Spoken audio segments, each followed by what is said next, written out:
What would you do if you were suddenly hit with hundreds of dollars of parking fees from a private parking company, even though you already paid for the parking months ago? That's exactly the problem several musicians and bartenders on Broadway say they're going through now with Premier Parking, and those customers want some answers. News Channel 5's Jason Lamb joins us tonight from Lower Broad. And Jason, these charges came just a couple of days ago.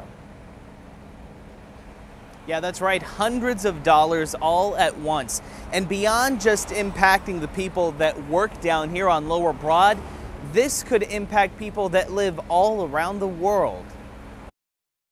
This is enough just to say these were all charged. Redneck Riviera bar manager Taylor Beasley says he and other people who work on Lower Broad routinely have to park in paid lots, like the Baker Donelson garage, run by Premier Parking. It was $10 a day, $15 on weekends. I've kept a lot of the receipts.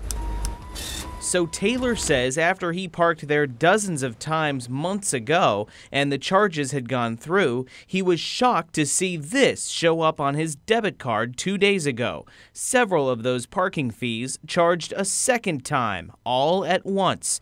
A problem he says is impacting dozens of people who use the garage while they work on Lower Broad. We all got hit with $300 to $400, $500, even $600 at one time for 27 to 30 to 50 multiple charges, all saying Premier Parking $10, Premier Parking $15.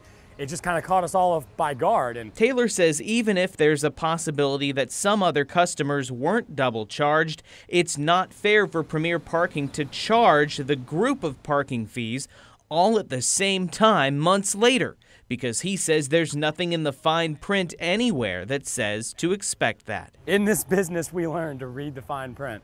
And this is exactly a reason why. And Taylor says beyond just people who work downtown, the problem at the garage could impact people who live halfway around the world. I mean, CMA Fest was a month and a half ago, and I know thousands and thousands of people flooded this garage. It was full almost every day for the CMA Fest. Now Taylor and others downtown want answers after they say Premier unfairly drained their bank accounts. I mean, it's put a lot of us in a bit of a hole, if you will.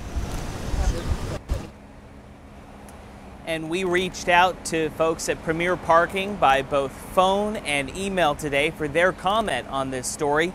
We have yet to hear back from them. Live in downtown Nashville tonight, Jason Lamb, News Channel 5.